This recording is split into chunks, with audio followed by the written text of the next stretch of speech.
בעצם שיעור מבוא למטלב. אני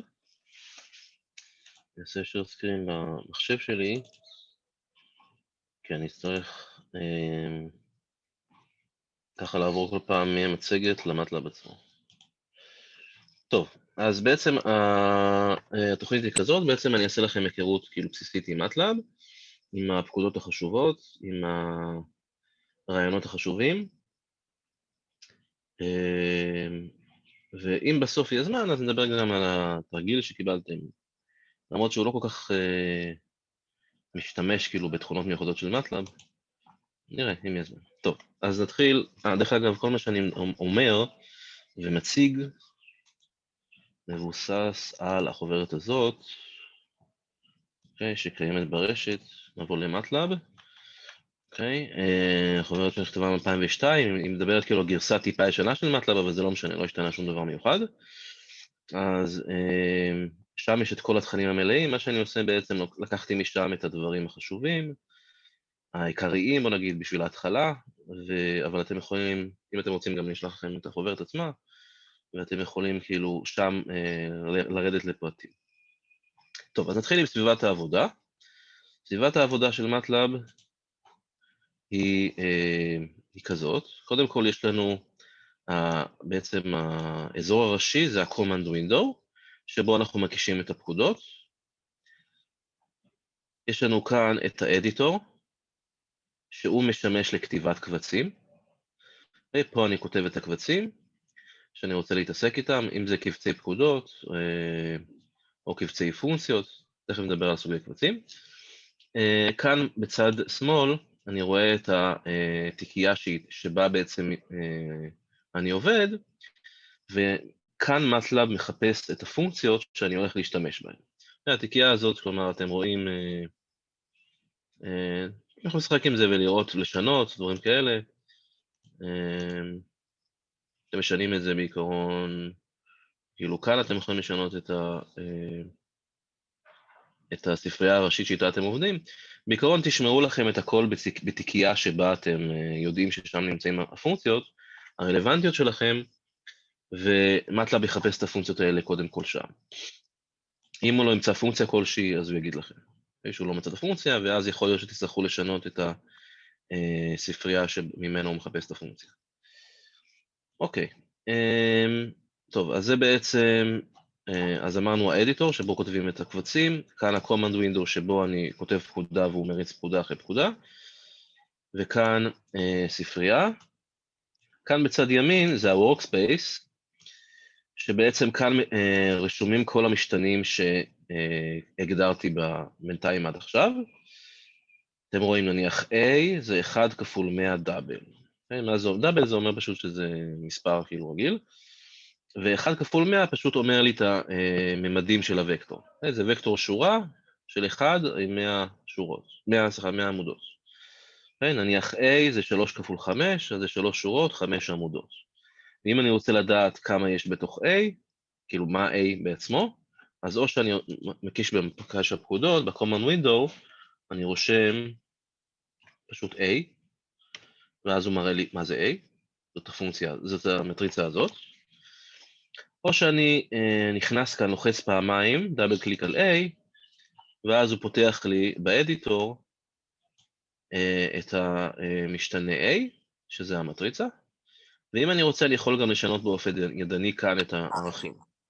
כלומר, לרשום במקום 3 נניח, 5. ואז שיניתי את A באופן ידני. משתנה חשוב שיש כאן זה answer, שהוא בעצם מראה לי את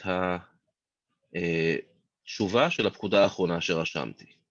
נניח אני רושם 2 ועוד 3, אז ans שווה 5, אז המשתנה הזה נשמר פה בתוך המשתנה, ה-5 הזה נשמר בתוך המשתנה הזה שנקרא ans. אז זה פחות או יותר המבנה של סביבת העבודה. אתם תכירו אותו עם הזמן, יש לכם פה כל מיני אפשרויות, האמת שאני בעצמי לא כל כך משתמש בהן, אבל אולי לכם זה יהיה יותר שימושי. אז שאלות על זה? זה ברור, אוקיי. טוב, אז זה הסביבת עבודה, ובואו נדבר על איזה סוגי קבצים יש במטלב. אז יש בעצם שני סוגי, קודם כל יש קבצים שנגמרים ב-M, נקודה M, שזה שני סוגי קבצים, או קבצים שהם סקריפט, שבעצם רשום בהם את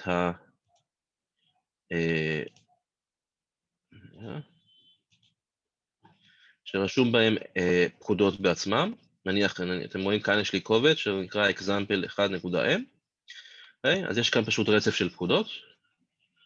אם אני רוצה להריץ אותו, אני פשוט הולך כאן לאדיטור ולוחץ run. או לחילופין, אני יכול כאן לרשום בשורת הפקודות את שם הקובץ. אוקיי, נניח example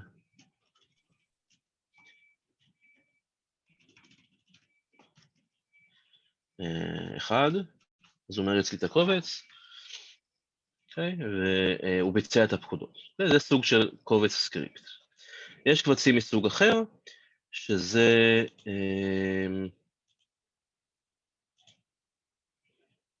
דווקא פה אין לי דוגמה לזה.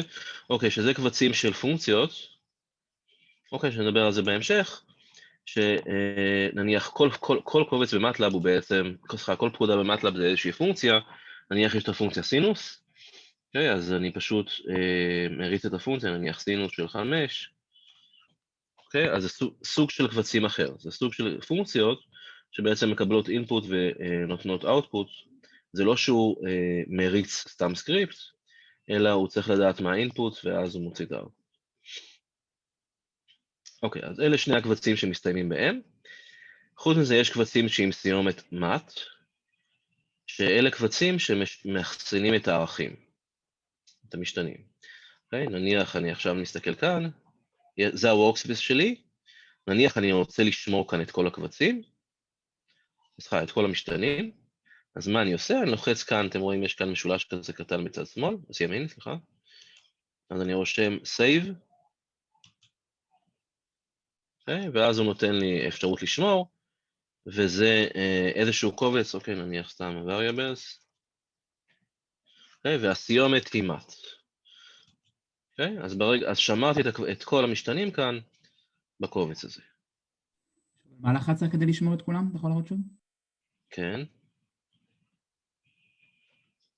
אני מקווה שלא הסתבכתי, יש לי פה פשוט מטריצות מאוד גדולות. לוקח לא יותר מדי זמן. טוב. אז שנייה, אני רק אמחוק אותם. אז אני פשוט לחצתי על B ועשיתי delete, אני אומר לו כן. אני לוחץ על C ועושה לו delete, אני אומר לו כן. בסדר. זה גם A הוא גדול. בסדר. אוקיי, אז מה שאני עושה, אני פשוט לוחץ כאן save ב-workspace. תודה רבה. אוקיי? ואז הוא פותח לך חלון שתכתוב את שם הקובץ. טוב. אוקיי, וקבצים שמסתיימים עם סיומת FIG, F-I-G, זה קבצים שמאחסנים גרפים, וברגע שעושים איזשהו גרף, אז נניח,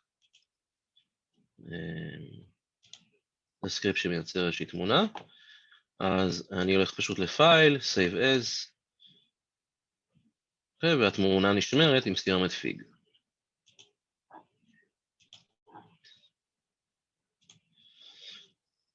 אוקיי. טוב, אחד הדברים הכי שימושיים במטלב זה בעצם השימוש בעזרה, היות והסט של הפונקציות הוא ענקי, ותמיד אתם צריכים לדעת, אתם לא יודעים תמיד בדיוק את הפונקציה, או איך משתמשים בה, או משהו כזה, אז יש בעצם שתי שיטות.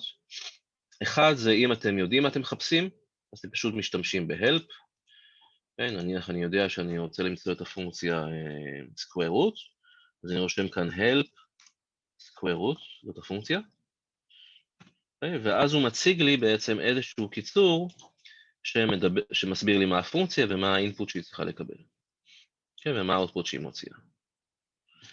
זה דרך אחת, דרך אחרת זה פשוט לחפש כאן למעלה, אתם רואים בצד שמאל, צד ימין, סליחה, צד ימין למעלה, יש לכם פה חיפוש, עזרה, רושם גם square root, אז הוא מוצא לי את מה שצריך, ואז אם אני לוחץ, הוא פותח לי חלון של עזרה, עם כל ההסבר על הפונקציה הזאת, וכל ההסבר על הפונקציות הוא מאוד שימושי, כי הוא מכיל תמיד גם דוגמאות. תמיד הוא מכיל דוגמאות, כמו שאתם רואים, עם השימושים הכי נפוצים לפונקציה. אז זה help. help זה כשאתם יודעים מה אתם מחפשים. הפקודה השנייה, אם אתם לא יודעים מה אתם מחפשים, כלומר את שם הפונקציה, אז אתם משתמשים ב-look for. נניח אני יודע שאני רוצה איזושהי פונקציה שעושה שורש, אני לא יודע איך קוראים לה. אני עושה look for square, נניח אני רוצה square root, אז הוא פשוט מוצא לי את כל הפונקציות שבתיאור שלהם מופיע הסקוואר, ואז אני רואה מה מתאים לי, נניח, אז אני רואה שסקוואר root זה הפונקציה הזאת sqrt. אז זה look for ו-help, ויש גם משהו שדומה ל-help, שזה doc.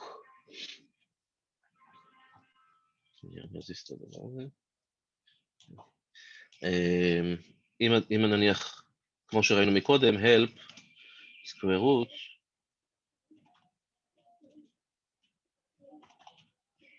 מביא לי איזשהו תקציר, אבל זה קצר.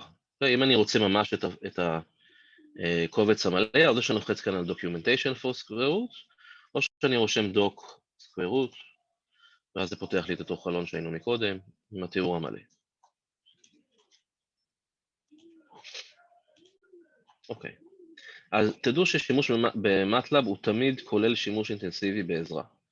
כלומר, תמיד כשאני עבדתי עם מטלב, תמיד אתה צריך בסופו של דבר כאילו להסתכל בעזרה ולהסתכל איך מגדירים את הכניסה לפונקציות, מה היציאה והכל.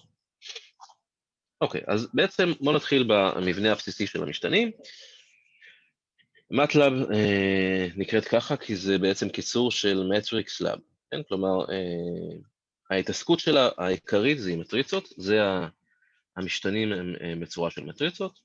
אם אני רוצה להגדיר מטריצה, בצורה הכי פשוטה אני פשוט רושם סוגריים מרובעות, ואני פשוט רושם את הספרות באותה שורה, עם פסיקים ביניהם, ואז נקודה פסיק, זה מעביר אותי לשורה הבאה. ככה רושמים מטריצה. אפשר גם לא לכתוב את הפסיקים, אלא לכתוב רווחים.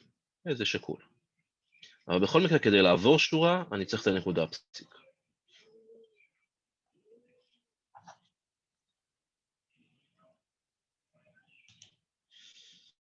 אוקיי, אם יש לי מטריצה, איך אני יכול לדעת מה הגודל שלה? אז בשביל זה יש שתי פונקציות עיקריות, שנקראות size ו-length. size, פשוט size של מטריצה, נותן לי, והאוטפוט שלי זה שתי אותיות, m ו-n, כלומר תקראו להם איזה אותיות שאתם רוצים, אבל כאילו זה האוטפוט זה שתי האוטפוטים, m זה מספר השורות, n זה מספר העמודות. וככה אני מודד גודל של מטריצה. ואם יש לי וקטור, אז אני אשתמש בנקודה length. זה נותן לי את אורך הוקטור. ולא משנה אם זה וקטור שורה או עמודה, הוא נותן בכל מקרה את האורך שלו. אוקיי, איך מגדירים מטריצות? דרך אגב, אתם רואים את עצמכם, כאילו? גם? כן, כאילו אתם רואים פה את ה... סתם מעניין אותי פשוט. אתם רואים את עצמכם, את התמונות שלכם? רואים את עצמנו רק בגלל הזום שלנו, לא מהמסך שלך. לא, אתם לא רואים את הזום, כאילו אצלי. לא, אנחנו רואים רק את המצגת. כן. אוקיי, אז מטריצות מיוחדות, זה בעצם שיטה כאילו להגדיר מטריצות, כאילו תמיד אתם צריכים להתחיל מאיזושהי מטריצות, אז זה יצירת מטריצה שכל איבריה אפסים, זה zeros, mn, יוצר מטריצה של m כפול n, once mn יוצר מטריצה שכל איבריה אחדים, ואם אתם רוצים ליצור מטריצה אלכסונית, יחידה כאילו, אז i של n.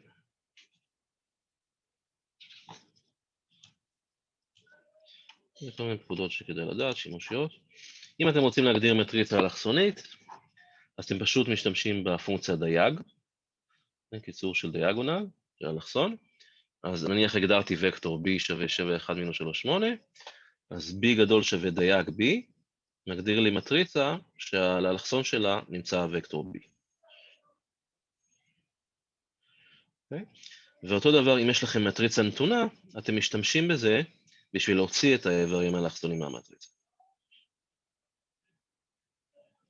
אוקיי? אז כאן B גדול היא כבר מטריצה, ואתם רוצים לדעת מה האלכסון שלה, אז אתם משתמשים בפקודה הזאת.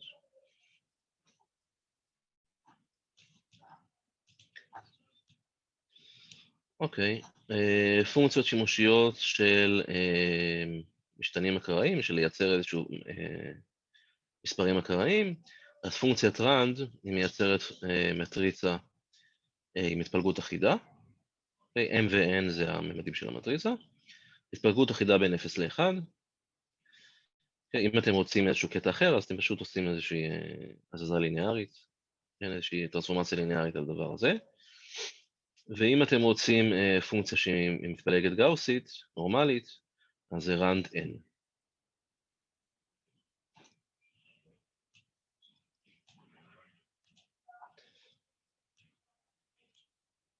פה ראיתי.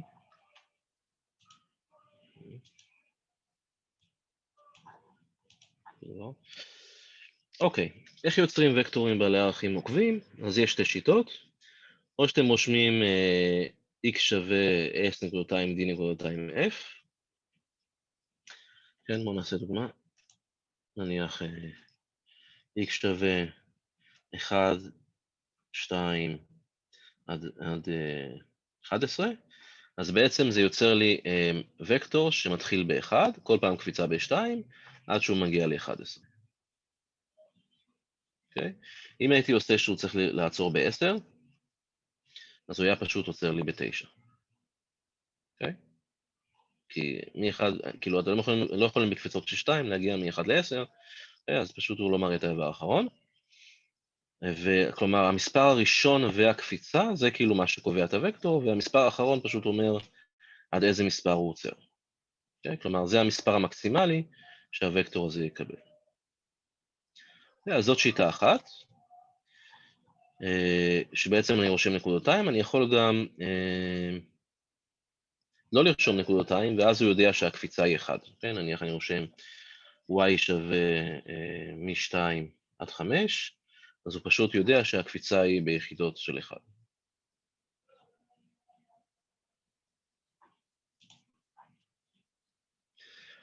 שיטה אחרת לכתוב וקטורים זה שימוש בלינספייס, שבעצם לינספייס בעצם זה קטע שאתם מחלקים אותו. קודם התחלנו עם מספר S, ואז התקדמנו כל פעם ב-D, אבל עכשיו בלינספייס יש לכם קטע, שהקטע הוא בין S ל-F, ואתם מגדירים כמה נקודות אתם רוצים בתוך הקטע. כן, כלומר, אם אני אעשה את זה, Z שווה לינספייס, נניח מ-1 עד 10, אני רוצה שיהיה לי 20 נקודות. 1 ו-10 זה הקצוות של הקטע, ו-20 זה מספר הנקודות, אז הוא יצר לי וקטור של 20 ערכים מ-1 עד 10. בקפיצות כמובן זהות.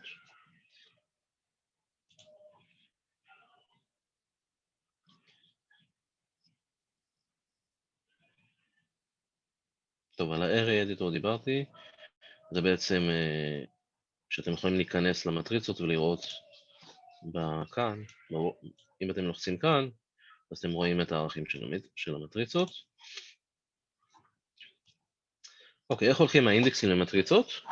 אז האינדקסים בעצם הולכים, המספר הראשון זה השורה, המספר השני זה העמודה, ואתם יכולים כאילו לבחור מתוך המטריצה את מה שאתם רוצים עם משחק עם האינדקסים, שהאינדקסים יכולים לרוץ. כן? נניח, אם אני מסתכל על זאת המטריצה שלי, A, ואני רוצה לדעת כמה A31 שווה, שזה המספר מינוס 1, אז אני רושם A31, זה ייתן לי את מינוס 1. אבל אם אני רוצה את המטריצה הזאת, הצהובה, מתוך סך המטריצה הכוללת, אז פשוט זה האינדקסים מ-1 עד 2, מבחינת השורות, כי זה שורות 1 ו-2, ומבחינת העמודות זה מ-2 עד 4. אוקיי? אז זה פשוט, זה מוציא לי את המטריצה הזאת, מתוך כל המטריצה A. כן? כלומר, אתם רושמים פשוט A, מסוגריים 1 עד נקודותיים 2, פסיק 2 נקודותיים 4.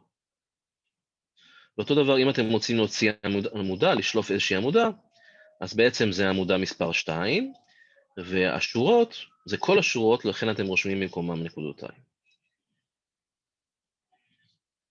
אוקיי? זה ברור? אם אני רוצה להחליף איבר יחיד במטריצה, אז בעצם אני אומר, פשוט קורא לאינדקס של האיבר הזה, ואני פשוט קובע אותו להיות מספר. ואם אני רוצה להחליף תת מטריצה במטריצה, אז גם אני בחרתי תת מטריצה, כן, שזה אומר שורות 1 עד 2, עמודות 3 עד 4, ואני פשוט מגדיר אותה, כמו מטריצה רגילה, הוא יודע להכניס את זה בתוך המטריצה המקורית. ואם אני רושם שזה שווה מספר, אז פשוט הוא מכניס אותו מספר בכל האינדקסים של התת מטריצה הזאת. איך אני נפטר משורות או עמודות? אז על ידי פשוט רישום של סוגריים מרובעות כאלה, ריקות. כן, נניח זאת המטריצה שלי.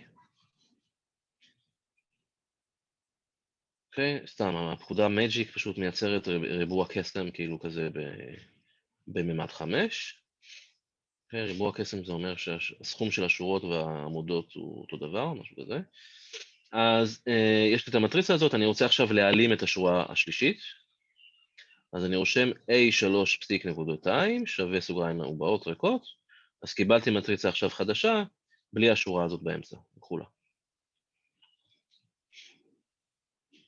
עכשיו, אם הייתה לי את המטריצה שהייתה ממד 5 על 5, ואני רוצה עכשיו להוסיף לה עוד איזשהו איבר במקום שלא נמצא, אז אני נניח, אני רושם A5 שווה 2, כן, זה לא נמצא במטריצה המקורית, אז הוא לא יוציא להודעת שגיאה או משהו שהאיבר הזה לא קיים, הוא פשוט יוסיף אותו למטריצה. אוקיי? אז ה-A5-6 זה האיבר הזה, כן, המטריצה כבר, הוא מוסיף אותו כאילו באופן המינימלי, כן, הוא לא יהפוך אותה ל-6 על 6 או משהו, הוא יהפוך אותה ככה שהאיבר A5-6 יהיה. כן, אז הוא, האיבר A5-6 זה שורה 5 עמודה 6, המספר 2 נוסף, וכל שאר האיברים שנוספו יקבלו את המספר 0.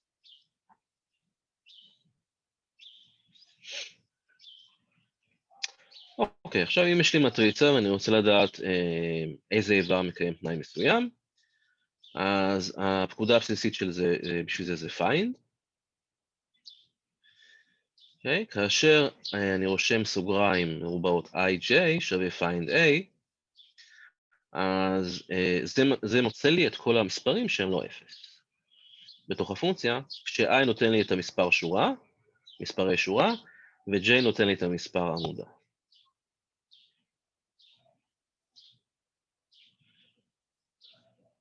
אוקיי? בואו נעשה איזה דוגמה. כן, נניח אני מגדיר איזושהי מטריצה. 1, 2, 3, 4, 5, 6, 7, מינוס 7, מינוס 8. אוקיי, הגדרתי מטריצה. כן, דרך אגב, אם אני עושה נקודה פסיק אחרי הפקודה, הוא לא יראה לי את המטריצה. כן, אבל היא קיימת, אני אוכל לראות אותה בוורקספייס. כאן המטריצה הזאת קיימת. ואם אני עושה נקודה פסיק, ואם אני לא עושה נקודה פסיק, אז הוא גם יציג לי את התוצאה. אוקיי, אז זאת המטריצה שלי, ועכשיו אני רוצה לדעת, אני זוכר שפיינד זה הפונקציה שמוצאת לי תנאי על המטריצה, אבל אני לא זוכר בדיוק מה יש ביציאה, מה ההגדרות של היציאה, אז קודם כל אני אעשה help find,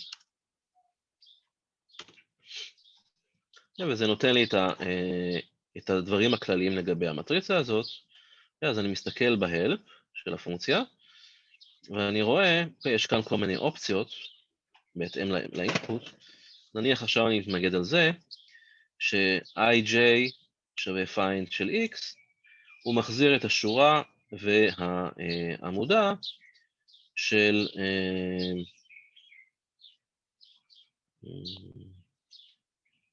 אוקיי, של מספרים שהם לא 0.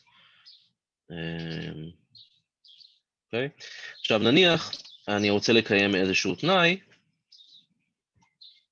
כן, אז אני רושם סתם xy שווה find A גדול מ3. תזכרו שהמטריצה A שלי הייתה המטריצה הזאת. אז הוא בעצם יחזיר לי את כל המספרים שמקיימים את התנאי הזה, כן? בעצם מה הוא בודק? מה הוא עושה? הוא עושה A גדול מ3, שזה איזשהו תנאי כזה. אולי לפני זה נעשה. אם אני רוצה לדעת כמה זה A גדול מ3. A גדול מ3 זה גם מגדיר לי מטריצה, שהיא בעצם מקבלת ערכי אמת אם זה 1, וערכי 0 אם זה שקל. אז בעצם בהתאם למטריצה שהייתה לי, בכל מקום שזה היה מספר קטן מ3 הוא יחזיר לי 0, בכל מקום שהוא היה גדול מ3 הוא יחזיר לי 1, ואז שאני רוצה לדעת באיזה אינדקסים המטריצה גדולה מ3, אני עושה xy שווה find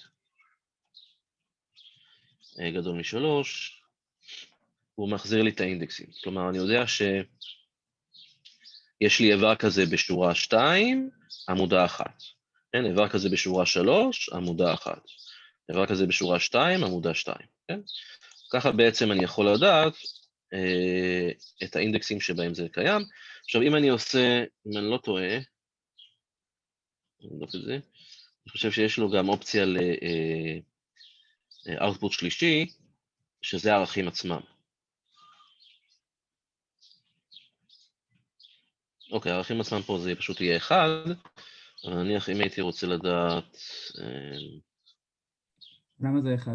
זה לא היה מספרים אחרים, לא? למה זה 1? לא, בגלל שזה A גדול מ3, הוא מראה לי את האוטפוט של התנאי שכתבתי. כן? התנאי שלו הוא A גדול מ3, אז הוא מחשב קודם כל את A גדול מ3, שזו הפונקציה הזאת. נכון? ואז הוא מראה לי באיזה אינדקסים זה שונה מ-0, והתוצאה של זה 1, כאילו, בכל אחד מהם. כן, זה ברור? A גדול מ3 זה השם של הפונקציה עכשיו? זה השם של המטריצה? לא, כן, זה שם של מטריצה. כן, זה find של A גדול מ3. עכשיו, אם אני רוצה את הערכים עצמם, אפשר פשוט לכתוב A של ij, אולי זה יעבוד? כן, לא, שנייה. אז זה A...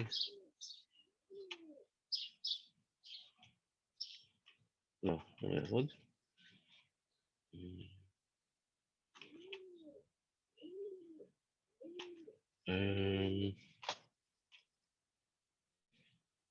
טוב, בכל מקרה אתם יכולים לשחזר את הערכים עצמם אם אתם רוצים פשוט ללכת לכאילו...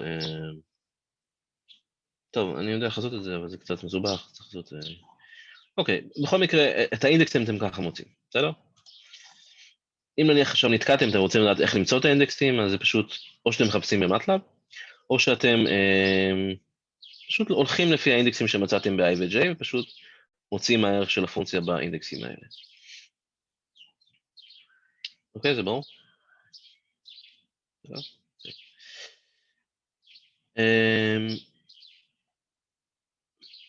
אוקיי, מה לגבי וקטורים? אם יש לי וקטורים, אוקיי, אז וקטור, אני לא צריך בעצם שני פרמטרים, לא צריך גם שורה וגם עמודה, מספיק לדעת רק את האינדקס לאורך הוקטור, אז בשביל זה אפשר להשתמש בעצם רק ב-i1, כלומר רק באוטפוט אחד, לא צריך את שתי האוטפוטים.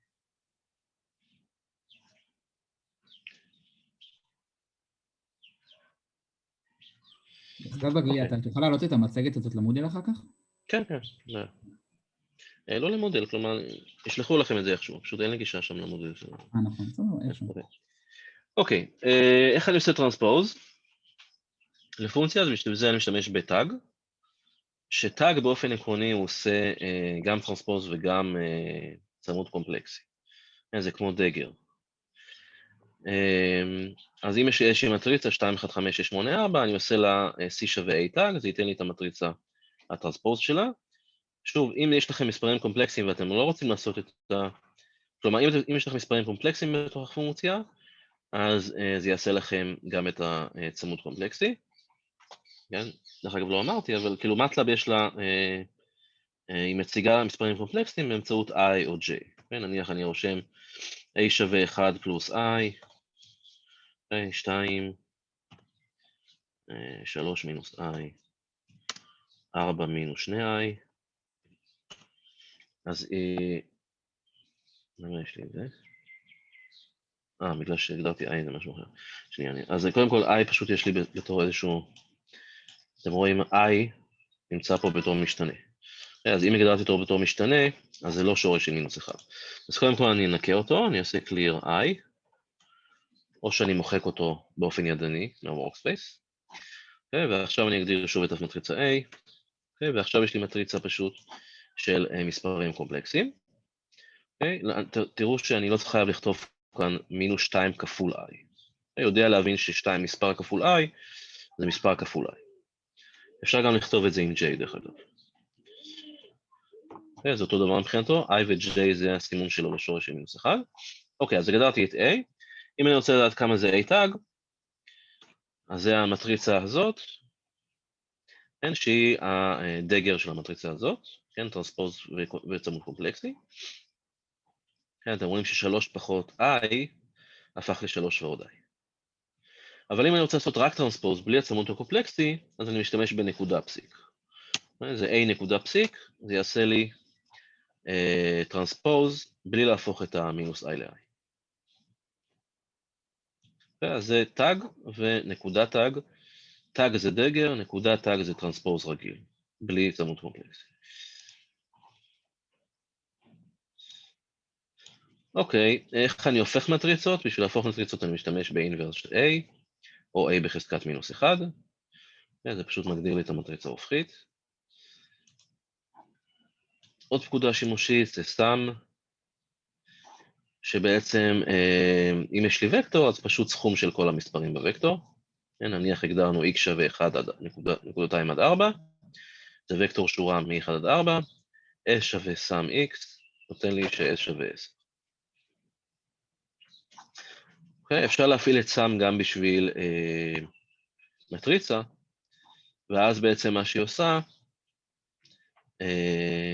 היא פשוט מחשבת את זה לאורך העמודות של המטריצה, כלומר, היא לוקחת כאילו כל העמודה, אולי יש לי את זה בשקף הבא, כן. היא לוקחת כל עמודה כזאת, okay, וסוכמת אותה פשוט. Okay. אז אם יש לכם את המטריצה הזאת, x שווה 1, 2, 3, 4, 5, 6, 7, 8, 9, 10, 11, 12. אוקיי, דרך אגב, השלוש נקודות האלה שמופיעות כאן זה בשביל לעבור שורה. אם אתם רוצים לעבור שורה בלי שיקרה כלום, אז פשוט עושים 3 נקודות. אז s שווה sum x מחזיר לי את הסכום של העמודות. זה אם יש לי מטריצה. ואם אני רוצה לסכום את השורות, אז אני עושה sum של x tag. x tag בעצם עושה טרנספוז, ואז יש לי כאילו בעצם סכום של השורות.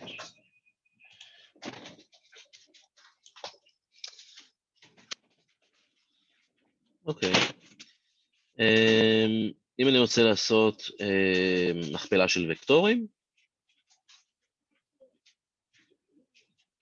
אוקיי, אז נניח יש לי וקטור A ווקטור B, אני רוצה לעשות נניח מכפלה פנימית ביניהם, כן, כאילו מכפלה סקלרית, אז אני עושה פשוט A tag dot B.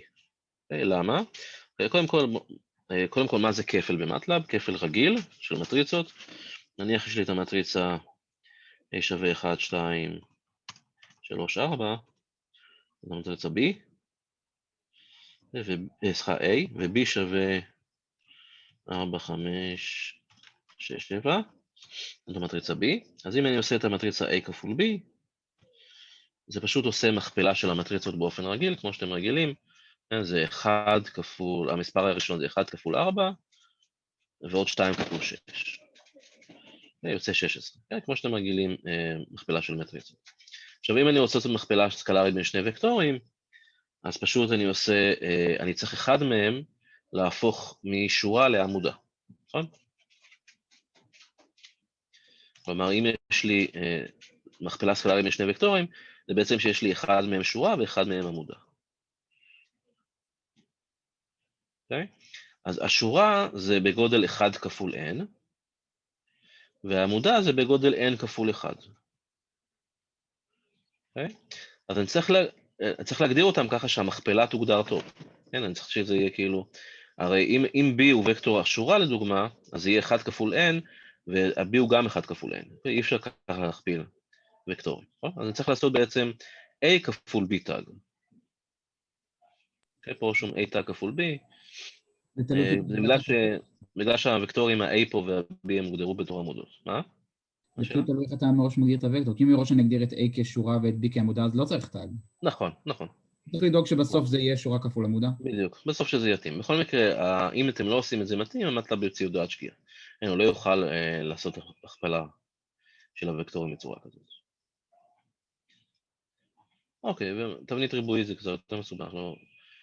אני מאמין שאתם מכירים את זה, כן? כלומר, אם יש לכם סתם איזושהי מכפלה של xi כפול xj, עם איזשהם מקדמים, יכולים להחליף את זה למכפלה של מטריצות. אוקיי, אבל זה פחות שימושי, אז בואו נמשיך. אוקיי, אז מה שראינו עכשיו זה מכפלה רגילה, אבל אפשר לשנות את המכפלה הרגילה למכפלה של הכפלה של בעצם המספרים עצמם, כלומר, מספר ראשון כפול מספר ראשון, מספר שני כפול מספר שני וכן הלאה, בשביל זה יש לנו את אופרטור הנקודה. אז אם יש לנו שתי מטריצות, A ו-B, אופרטור הנקודה זה A נקודה כפול B, ייתן לי מטריצה חדשה, שבעצם כל איבר בה זה המכפלה של המספרים המתאימים במטריצות. זה לא הכפלה רגילה של מטריצות, זה בעצם הכפלה של מערכים, כלומר של הכפלה כזאת מספר. אותו דבר אפשר להגדיר חילוק בצורה הזאת, A נקודה חלקי B, ו-A נקודה בחזקת B. זה מגדיר לי בעצם פעולה שהיא מאוד נוחה, תכף נראה שהיא מאוד נוחה, מאוד שימושית. אז קודם כל, לפני שאני אמשיך בשימוש, ברור ההבדל בין מכפלה רגילה לנקודה מכפלה? טוב, אז נניח יש לי x שווה 1.27, זה וקטור שהוא מ-1 עד 7, בקפיצות של 1, ואני רוצה לחשב את 2 בחזקת כל אחד מהמספרים מ-1 עד 7, אז אני לא עושה, או בוא נתחיל עם זה, זה יותר פשוט. בוא נעשה, נניח, אני רוצה לעשות כל אחד מהמספרים בריבוע, מ-1 עד 7, אז אני לא עושה x בריבוע. קודם כל, אם אני אעשה x בריבוע, סתם ככה, בלי הנקודה, מה המטלב יוציא לי? הודעת שגיאה. כי אני לא יכול לכפול וקטור שורה כפול וקטור שורה. עכשיו, אבל זה לא מה שהתכוונתי, גם לא התכוונתי לחשב מכפלה סקלרית בין הוקטור הזה לבין עצמו, שזה יהיה x בריבוע רגיל. מה שהתכוונתי, כלומר x כפול x, טאג. מה שהתכוונתי זה להעלות כל מספר בריבוע, ולכן אני עושה x דוט כפול x, או x דוט בריבוע. זה בעצם עושה את הפעולה הזאת לכל אחד מהאיברים בוקטור. ואותו דבר אם אני רוצה את הוקטור 2 נקודה בחזקת x, אז זה עושה לי את זה. פשוט כל אחד מהמספרים נותן לי, זה 2 בחזקת 1, 2 בחזקת 2 וכו'.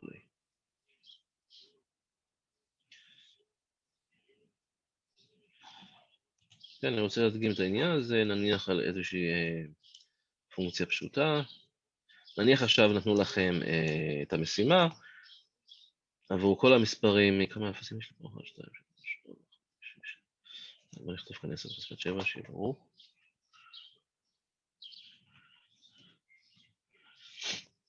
אוקיי, נניח נתנו לכם את המשימה, תחשבו עבור כל המספרים מ-1 עד 10 בחזקת 7, את שורש המספר ועוד סינוס של המספר. אוקיי? עכשיו, מה שיש לי כאן זה קובץ סקריפט שמבצע את הפעולה הזאת, כאשר תיק זה משהו מסמן התחלת שעון, וטוק מסמן סוף שעון.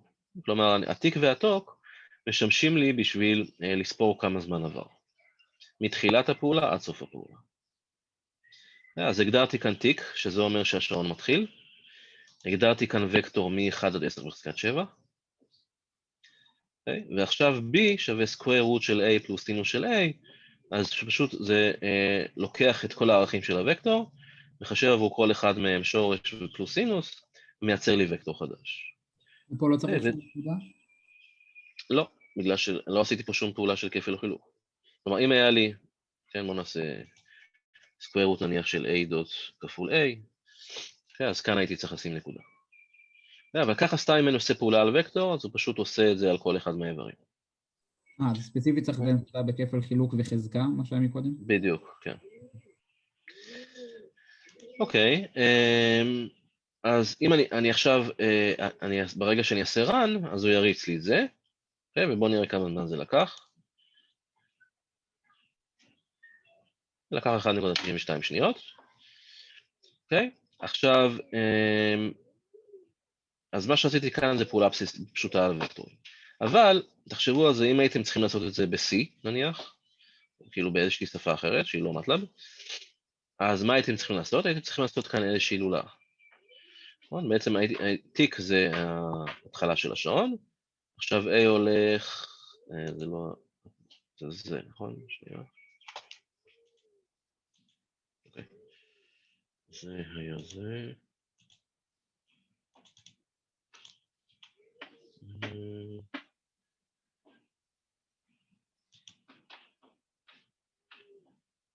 בואו תיק את זה.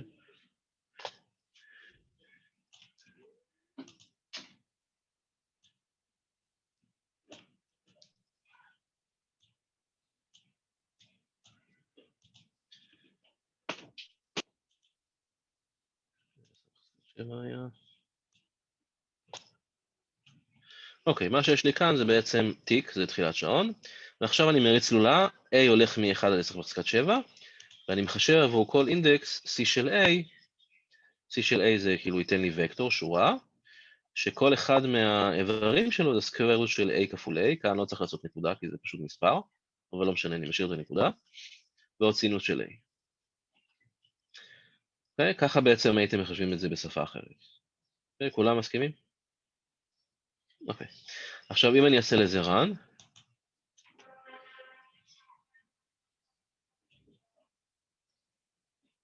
אוקיי, אתם רואים שזה לקח באופן משמעותי יותר זמן, אוקיי?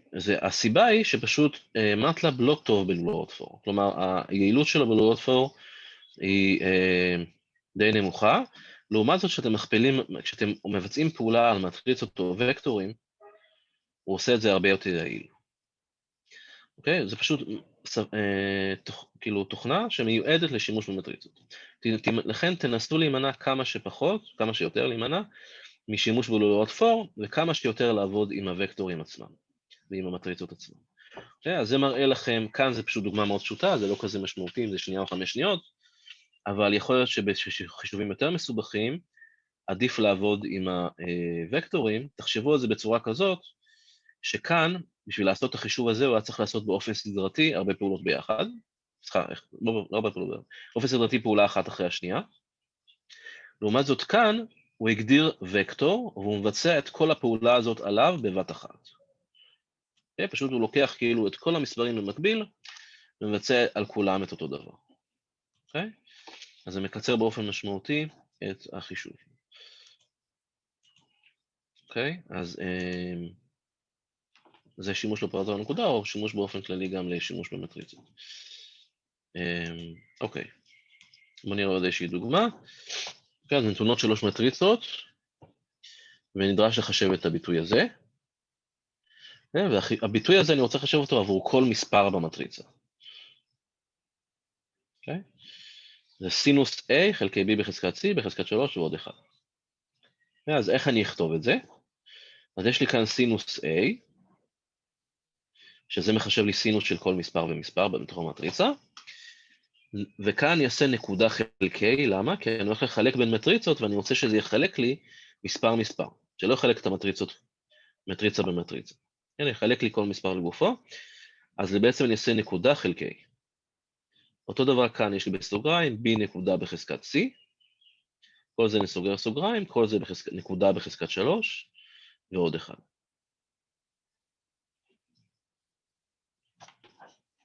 אוקיי? מקווה שזה ברור. אז בעצם, תמיד תזכרו את הנקודה הזאת, רוב הפעמים משתמשים בנקודה. אם לא משתמשים בנקודה, אז מתכוונים בעצם למכפלה אמיתית של מטריצות, שזה יותר נדיר, בוא נגיד. אוקיי. פונקציות במטלב, אז איך מגדירים פונקציה? כל פונקציה בעצם מתחילה, יש לה אותו מבנה בהתחלה, שורה ראשונה, רושמים את המילה function, ואז כאן מגדירים משתני פלט בסוגריים, מרובעות, שווה, כאן מגדירים את שם הפונקציה, וכאן בסוגריים עגולות מגדירים את שמות המשתנים. Okay? נניח אני מגדיר function f שווה sin func xawp, okay? וההגדרה, וזה כאילו שורת ההצהרה על הפונקציה. מה היא אומרת לי? זה אומרת לי שיש לי יציאה אחת שקוראים לה f, זה שם הפונקציה, ואלה הכניסות של הפונקציה. Okay, עכשיו אפשר גם להגדיר כמה יציאות, כן? כלומר יכולתי לשים כאן במקום ה-f הזאת, בסוגריים f1, f2, סגור סוגריים, מרובעות. Okay? הפונקציה יכולה להוציא גם כמה יציאות. עכשיו בדרך כלל כשאתם כותבים פונקציה כדאי לכתוב בשורה הבאה בתור הערה, שעושים את זה עם אחוזים, כן? אתם רושמים פשוט את הסימן אחוז, ואז מה שיופיע לכם יופיע בירוק בתור הערה, שמשהו שיזכיר לכם מה הפונקציה הזאת עושה. Okay? אם יש לכם כאילו איזשהו פרויקט גדול או משהו עם הרבה פונקציות או משהו, אז כאן אתם רושמים לעצמכם מה הפונקציה הזאת עושה, כדי שאחר כך תזכרו מה הפונקציה הזאת עושה. Okay? לפעמים השם עצמו לא ממש אומר. והדבר הזה, הירוק הזה, הוא מה שיופיע אם תעשו help לפונקציה הזאת, אחר כך במטלה. Okay? כלומר, אתם הגדרתם איזושהי פונקציה sin func, והגדרתי איזושהי שורת כזאת הסבר, אז מה שיופיע בהלפ זה שורת ההסבר, okay? שבאחוזים. אוקיי, אחרי שהגדרתי את השורה הראשונה, אני מגדיר בעצם את הפונקציה עצמה, okay? באמצעות המשתנים שהכנסנו, וזהו, זה הגדיר לי את הפונקציה. Okay? בואו נעשה דוגמה. Okay, אז אני אגדיר כאן, אפתח איזשהו קובץ חדש, נגדיר, שיש לי עוד דוגמה פה. אוקיי, לא.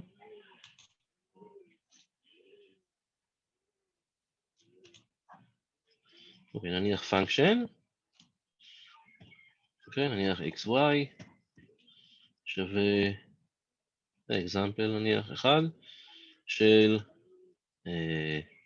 ABC, אוקיי, כאן הגדרתי את היציאות ואת הכניסות, שתי יציאות ושלוש כניסות, אוקיי, והפונקציה הזאת נניח מחשבת x שווה סינוס של a ועוד b ועוד c,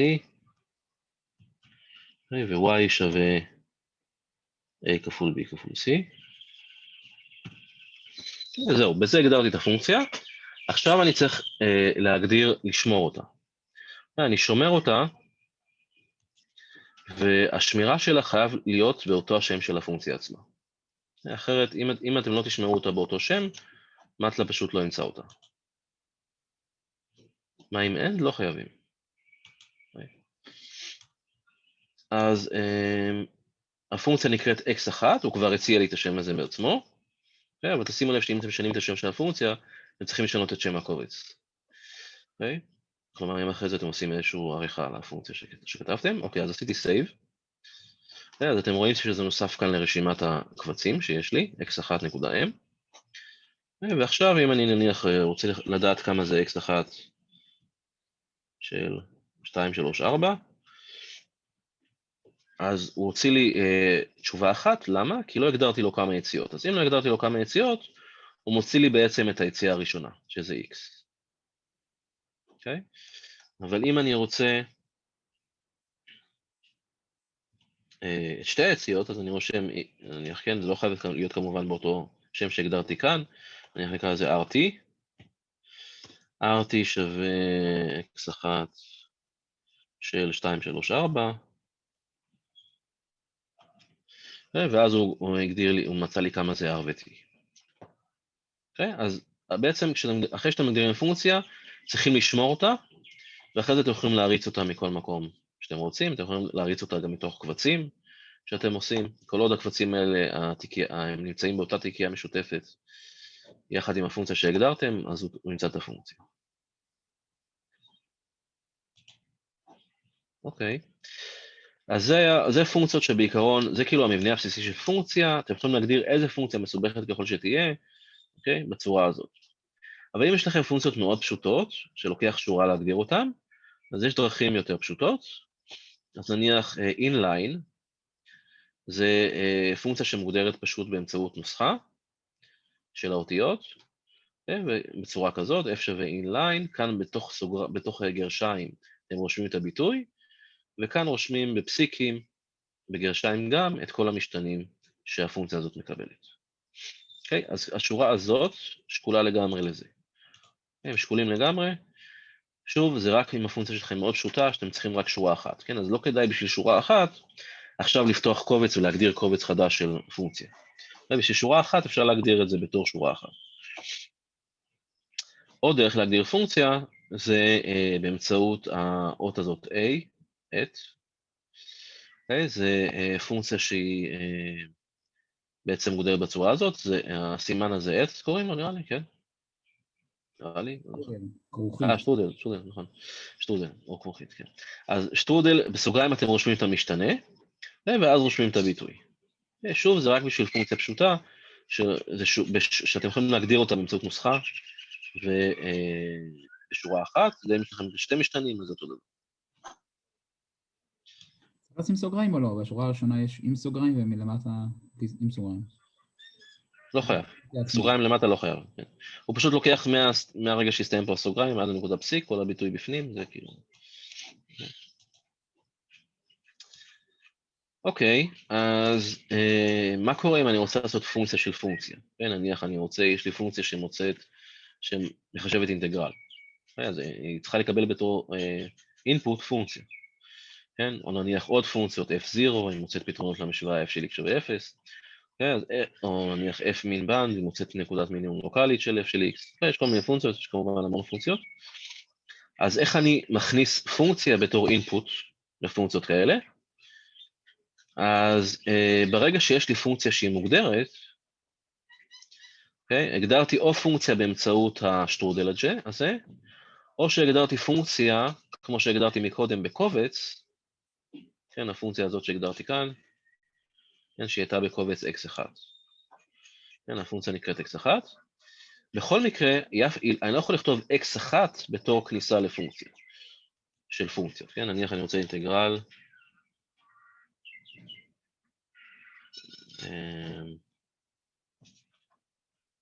של f, של x1,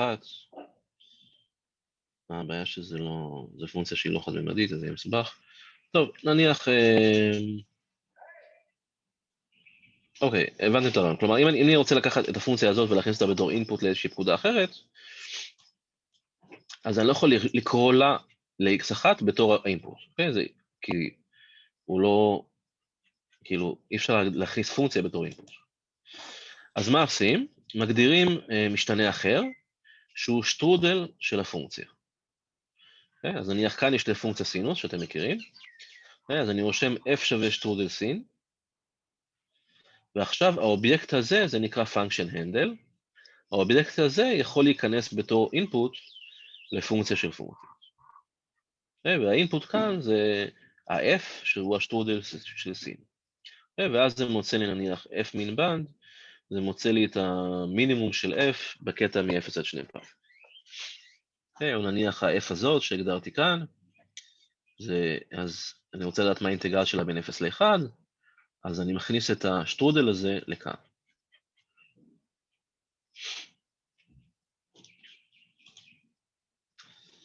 אוקיי, לדוגמה,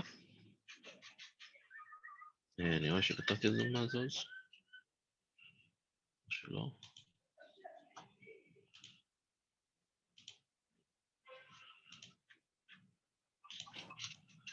כן, אוקיי. אוקיי, בואו נסתכל נניח על הסקריפט הזה שיש לי כאן. f שווה inline, הגדרתי כאן איזושהי פונקציה, שהיא בחזקת קוסינוס פאי x חלקי x ועוד 1. אוקיי? אם יש לי רק משתנה אחד, דרך אגב, לא חייב להגיד לו מה המשתנה, ברור לו שהמשתנה הוא x. שאלה למישהו? זה רק...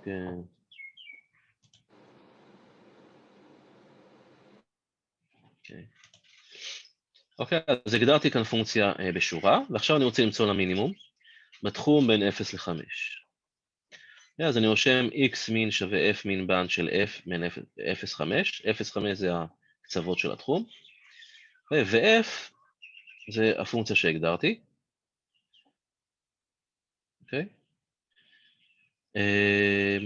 במקרה הזה, כן, במקרה הזה שזה לא מוגדר בתור, כלומר, לא צריך כאן לשים שטרודל בגלל שזה לא הוגדר בתור פונקציה בקובץ. זה פשוט הוגדר בתור קובץ אינליין. אז במקרה הזה לא צריך לשים שטרודל.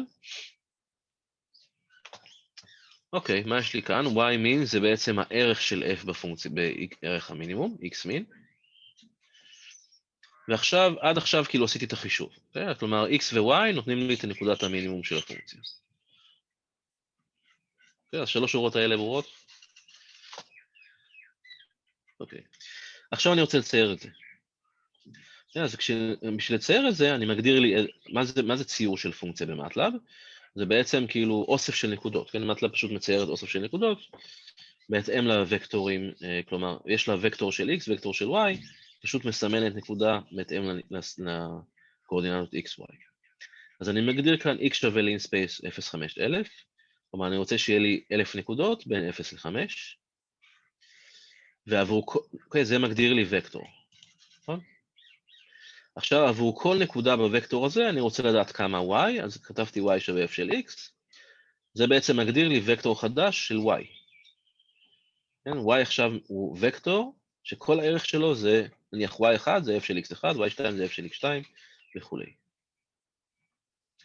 ואז אני משתמש בפונקציה פלוט, הפונקציה פלוט בעצם מציירת לי, כשיש לי שני וקטורים, אז היא מציירת לי את הנקודות של x, y של שני הוקטורים, אז x זה וקטור אחד, y זה וקטור שני, אז אם תתעלמו שנייה מהשלושה איברים האלה, הייתי יכול לעשות פלוט xy וזהו, וזה היה מצייר לי פשוט את הוקטור, את הקואורדינטות של xy.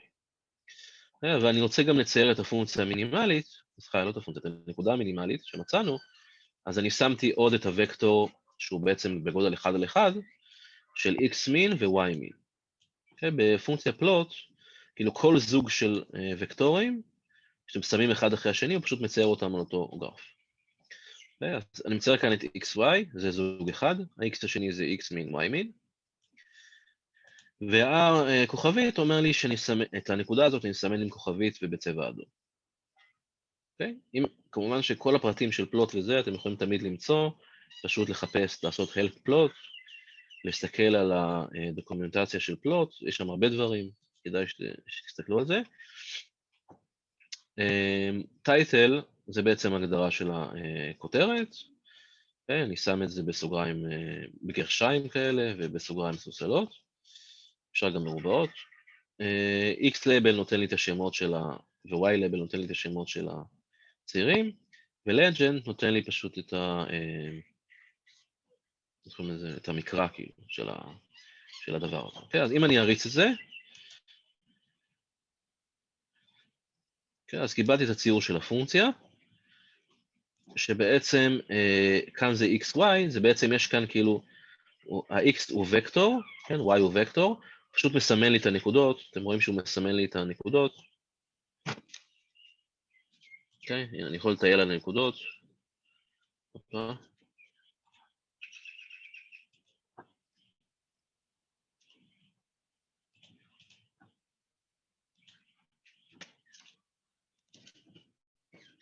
אני סימנתי נניח איזושהי נקודה, למה נותן לי לטייל?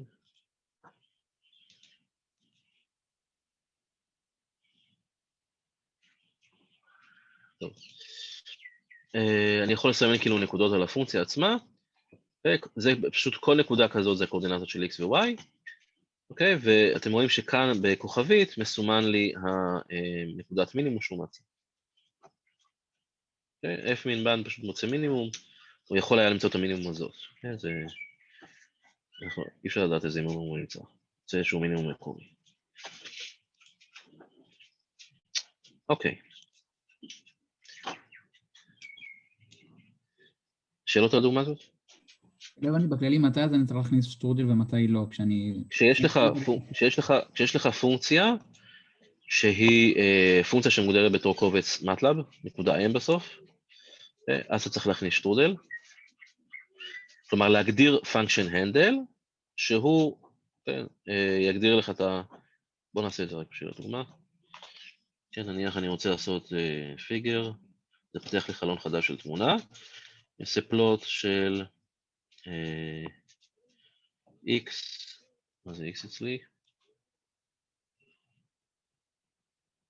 יש לי x, ו-x זה איזשהו וקטור מ-0 עד משהו, okay?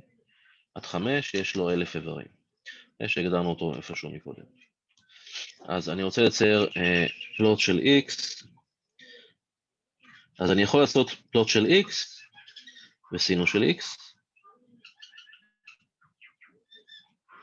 כן, זה פשוט ייתן לי את הציור של הפונקציה.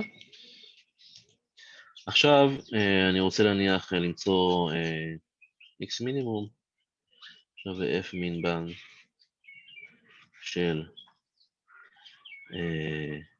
סינוס בין 0 ל-5.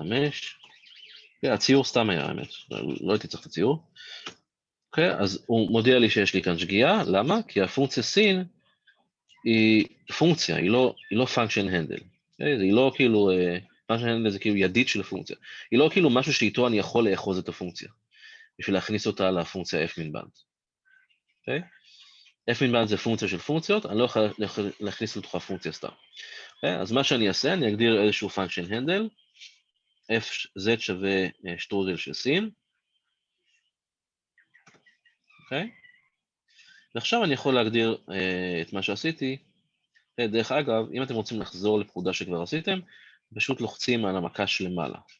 מה שאני עושה עכשיו זה לוחץ על המקש למעלה, וזה פשוט מחזיר אותי לכל הפקודות שעשיתי קודם, אז אני צריך את הפקודה האחרונה, זאתי, ועכשיו במקום סינוס, סין, אני רושם z, ועכשיו הוא מצא איזושהי נקודת מינימום.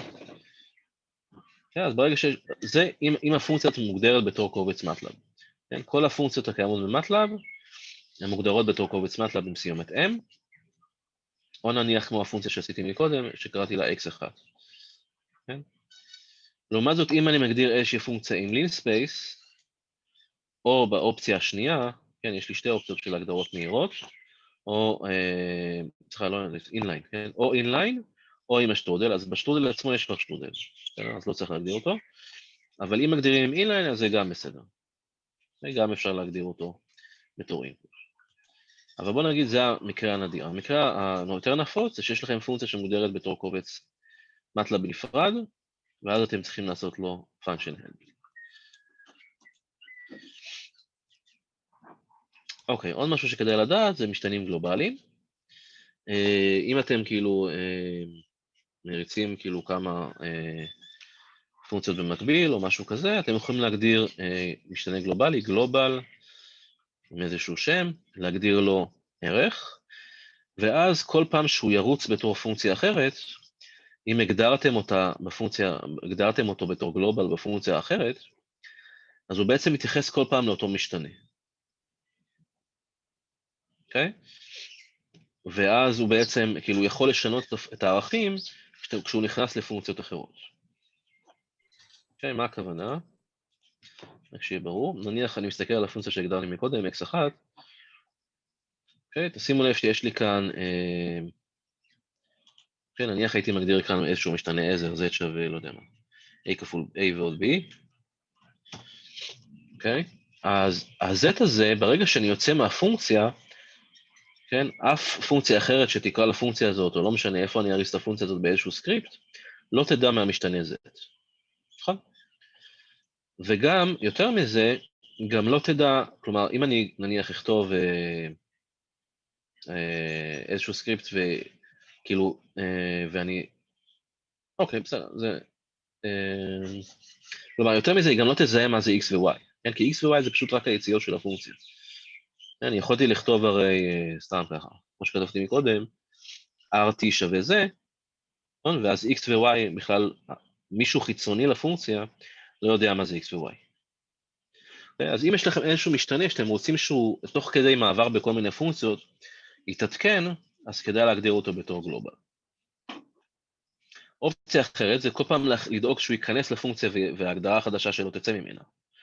זה הכל תלוי כאילו בכם, מה שנוח לכם מבחינה תכנותית. אוקיי?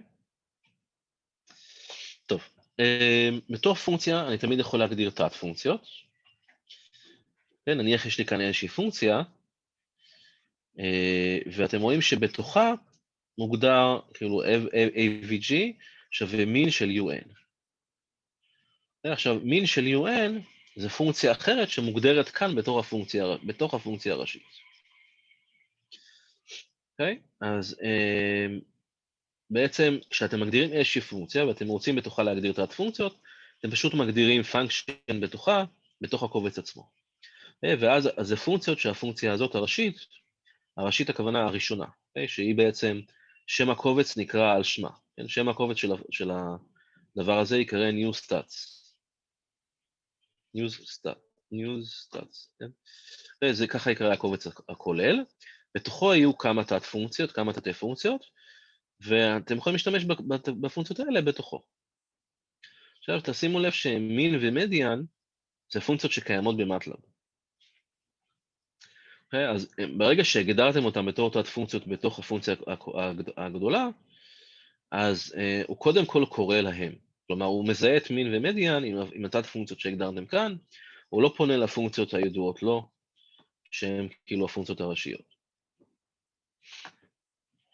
אוקיי, שאלות? תודה. אוקיי, ודבר כמעט אחרון, זה נושא של דיבאגינג.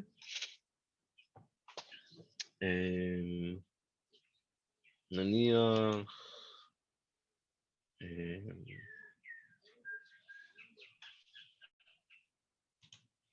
אוקיי, בואו נניח שאני עכשיו הגדרתי את הפונקציה הזאת, ובואו נעשה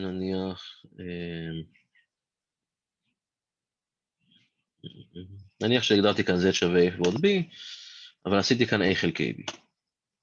אוקיי? אין בעיה, אין עם זה בשום טעות, כלומר מטלב לא יצעק לי שיש כאן טעות, זה סינטקס בסדר. אוקיי? עכשיו, בואו ננסה להריץ את הפונקציה הזאת על איזושהי כניסה, שכמובן תוציא לי הודעת שגיאה, נניח שבמקום b אני אכתוב 0. למה לא הוציא לי הודעת שגיאה?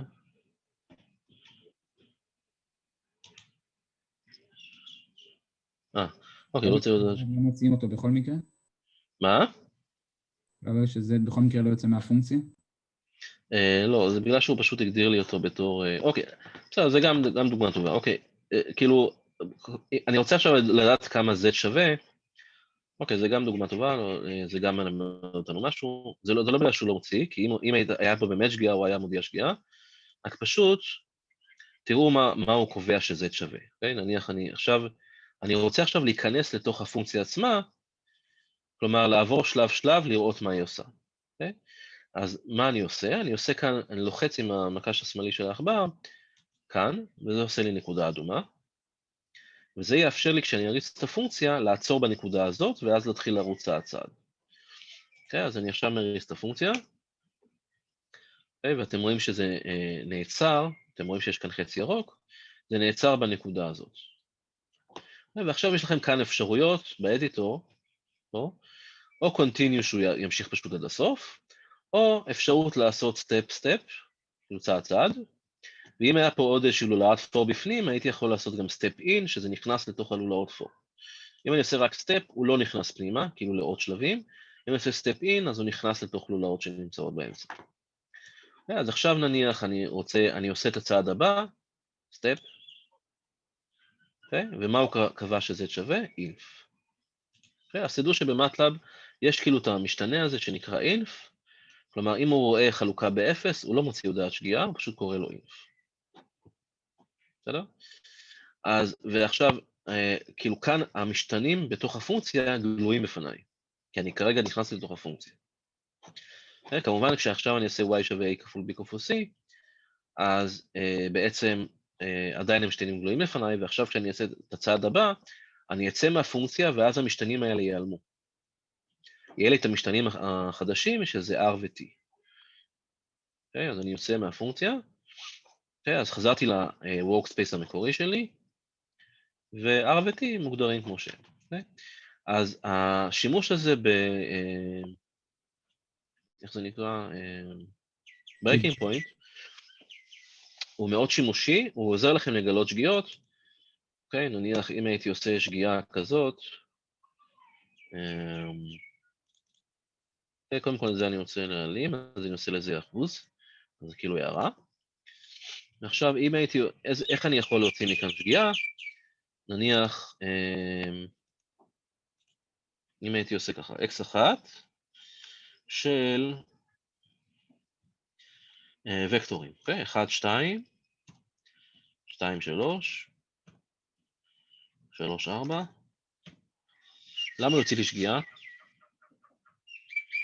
מותר להכניס וקטורים לתור אינפוט. אבל למה יוציא לי שגיאה? מישהו יודע?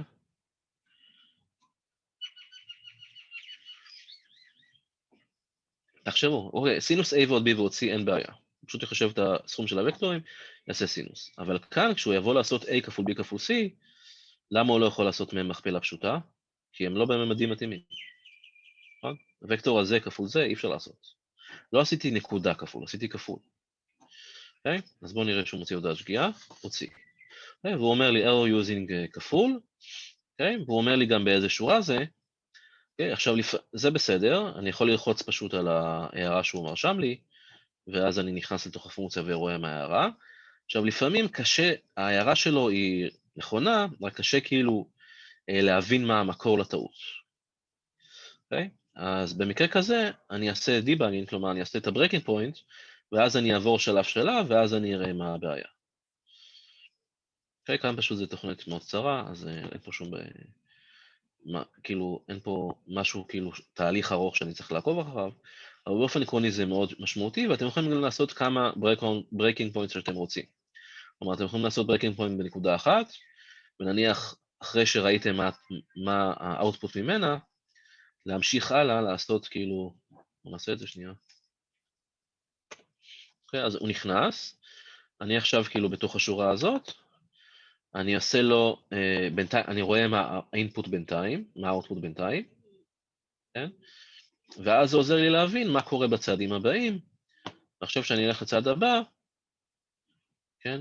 אז יש לי את ה-x, כמה x שווה, וכשאני אעשה את הצעד הבא, אז אני אראה את ההודעת שגיאה. אז ככה אני אוכל ממש לראות באיזה, כאילו, מה היו המשתנים שלי שגרמו לשגיאה.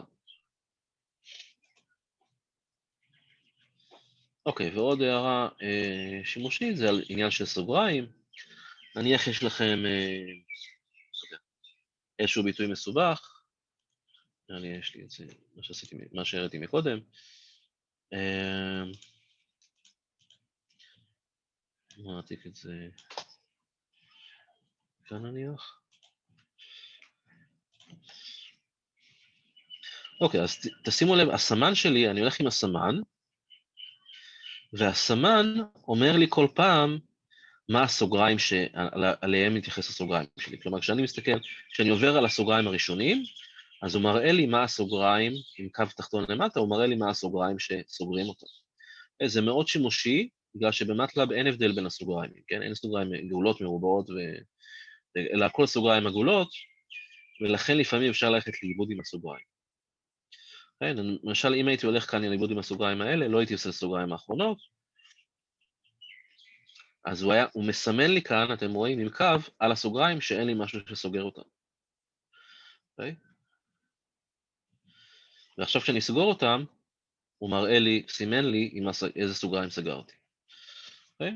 אז זה גם איזשהו טיפ שימושי, לדעת שהמטלב מראה לכם את הסוגריים של סוגרים, מראה לכם אם חסר סוגריים. אוקיי, טוב, אז בזה סיימתי את המצגת. קודם כל יש לכם שאלות כלליות, לפני שאני עובר, אני רוצה לדבר קצת על מה שהיה לכם תרגיל בית, אני לא הולך לפתור תרגיל בית, אני רק הולך להראות דוגמה. לפני זה יש שם שאלות כלליות, משהו שאתם רוצים שאני אסביר לכם בקשר למטלב שנתקלתם בו, בקושי מסוים. אוקיי, אין משהו מיוחד, אז בואו, אני רוצה לעשות איזושהי דוגמה של אוילר. עכשיו, האמת היא שכאילו הסתכלתי, אני מסתבר על תרגיל בית 6, שרציתם שאני כאילו אעבור עליו קצת, אז אין שם משהו מהותי למטלב. כלומר, זה בסך הכל איזשהו, כאילו אין שם שימוש בוקטורים או משהו, זה בסך הכל איזשהו תכנות כאילו רגיל שיכולתם לעשות עם C, לפי ההבנה שלי. יכול להיות שאני לא לגמרי ירדתי לסוף העניין, אבל בכל מקרה מה שאני רוצה כרגע להראות לכם זה איזושהי דוגמה של שימוש באוילר, ובואו נעבור על דוגמה ונתמקד על הפקודות, אוקיי? פחות על העניין של הנזם אומרת, אלא יותר נבין מה הפקודות עושות, אוקיי? אז נניח כאן רשמתי איזשהו סקריפט, אוקיי? כלומר לא פונקציה, סקריפט שאני לוחץ עליו בתור run, אוקיי? בשביל להריץ אותו, ורשמתי כאן בסוגריים, באחוזים, solve x tag שווה סינוס t, רשמתי את זה לעצמי כדי שאני אדע מה הסקריפט הזה מבצע. Okay? ברגע שמטלב רואה אחוזים, הוא לא מתייחס. אוקיי, אז הגדרתי כאן איזושהי פונקציה, שהיא פשוט הפונקציה סינוס t. כן? זה הגדרה כאילו בשורה, לא צריך להגדיר בשביל... האמת שהפונקציה סינוס כאילו מוגדרת, כן, במטלב, אבל נניח כאן הגדרתי אותה, בתור f, כי באופן כללי כאילו יכול להיות כאן איזושהי פונקציה אחרת. כאן יש לי איזשהו התחול של משתנים, a ו-b, שזה הקצוות של הקטע. YA זה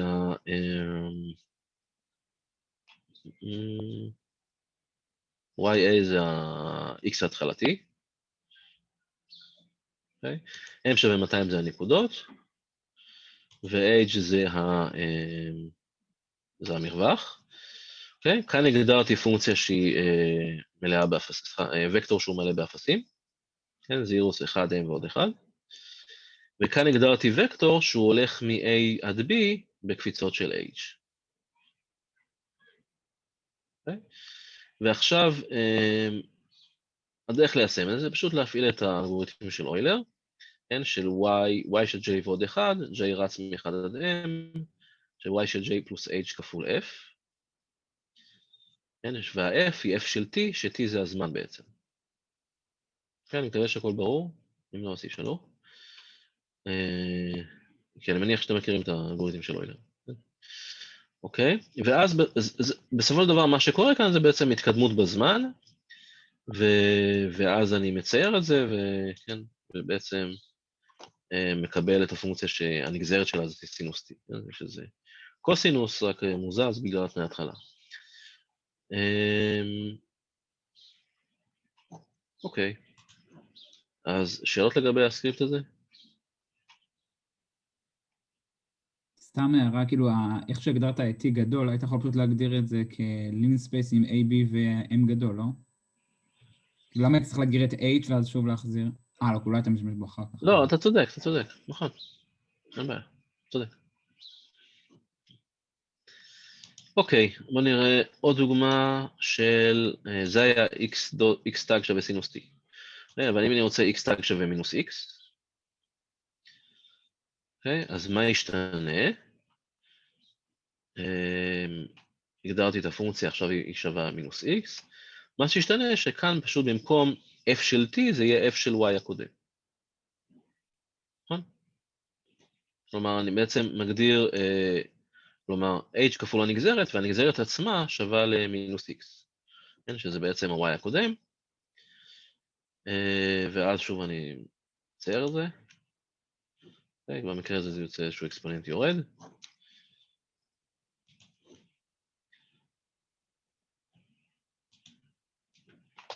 אוקיי, ועוד דוגמה. עוד דוגמה שאולי יותר קרובה למה שקיבלתם בשיעורי בית, זה נניח משוואה ממעלה שנייה. שכאילו, יש לי כאן בעצם y שווה x tag, ו-y tag שווה מינוס 2y. כלומר, אני מפרק כאילו, זה משוואה ממעלה שנייה, אז אני מפרק אותה לשני משוואות ממעלה ראשונה. בעצם המשוואה שלי כאילו זה x תגיים שווה מינוס 2x תג. זה המשוואה, זה קצת דומה למה שהיה לכם בשיעורי בית. היה לכם x דוטיים שווה משהו עם x דוט. ו-y דוט. אוקיי, אז בעצם אני אפרק את זה לשני אוילרים. כאשר שוב אני מגדיר את הפונקציה שלי, יש לי כאילו, קודם כל אני פותר את המשוואה עבור y tag, y tag שווה מינוס 2y. אוקיי, אני מקווה שזה ברור. כן, יש לי כאילו שתי פונקציות. כן, המשוואה שלי זה x תגיים שווה מינוס x תג. זאת המשוואה. ועכשיו אני רוצה לפתור את זה, אז מה אני אעשה? אני פשוט מגדיר x תג בתור y. ואז יהיה לי y תג שווה מינוס y. ו-y תג שווה מינוס y זה דומה למה שפתרתי קודם. אוקיי? אז y תג שווה מינוס, או מינוס 2, המשוואה שלי זה x תגיים שווה מינוס 2x תג, אז אני מגדיר x תג בתור y, אז בעצם קודם כל אני פותר את y תג שווה מינוס 2y. y תג שווה מינוס 2y זה בדיוק כמו מה שפתרנו קודם. שפתרנו קודם x תג שווה מינוס x, רק פשוט עכשיו כפול 2. אז שלב ראשון פתרתי את y תג, סליחה את y, ש-y זה x תג. אז פתרתי את y, זה בדיוק אותו סקריפט שהיה מקודם, בשביל לפתור את y. עכשיו y has been solved, now solve for x. אוקיי, אחרי שיש לי את y, שזה x תג, עכשיו אני רוצה למצוא את x. אוקיי, אז שוב אני משתמש באוילר. אני בעצם משתמש באוילר כש-y יהיה הנגזרת של x. כן, אז ההתקדמות שלי בזמן, זה יהיה h כפול y, שאותו מצאתי קודם. אוקיי, עכשיו, הזמנים הם כאילו חופפים, כן, ה-y של j זה x תג בנקודת j. אוקיי? ואז אם אני מריץ את זה, נותן לי כאילו את שתי הפונקציות, שכאשר ציירתי כאן,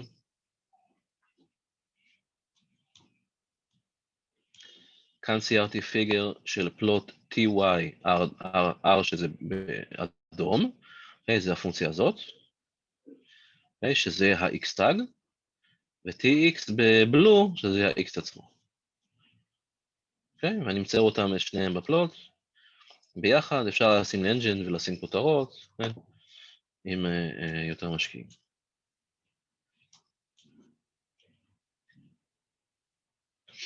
אוקיי, אז זהו בגדול, זה מה שהיה לי לומר לכם. יש שם שאלות? אפשר שאלות על המצגת, מה שאמרת מקודם? כן. לא הבנתי על הגלובל, מה שאמרת שם, לא הבנתי, צריך להגיד מה אמרת עליו, מה זה, מה עושים איתו, למה צריך אותו. אוקיי, אז אם אתה מגדיר כאילו משתנים בתור פונקציה, אז מישהו שמחוץ לפונקציה לא רואה את המשתנים האלה, נכון? אוקיי? עכשיו, אתה יכול להגדיר משתנים שהם יתעדכנו, שכולם רואים אותם. כאילו, יש לך איזשהו סקריפט שמשתמש בכמה פונקציות, אם אתה מגדיר איזשהו משתנה בתור גלובל, אז כל הפונקציות יראו אותו, כל עוד אתה מגדיר אותם בתור גלובל, בתור הפונקציה עצמה, בתור כל פונקציה. Okay? אתה תמיד חייב לכתוב גלובל בשם המשתנה בתוך הפונקציה, ואז כל הפונקציות מתייחסות תמיד לאותו משתנה.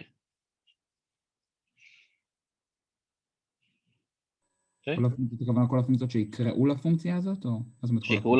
כל הפונקציות שישתמשו במשתנה הזה, ברגע שהגדרת אותו בתור גלובל, בתור כל אחד מהפונקציות, בתוך כל אחד מהפונקציות, אז הם כולם ידעו, כאילו יתייחסו לאותו משתנה, כלומר, אם נניח איזושהי פונקציה מעדכנת אותו, אז פונקציה אחרת שגם משתמשת בו, היא תדע על העדכון הזה. אוקיי?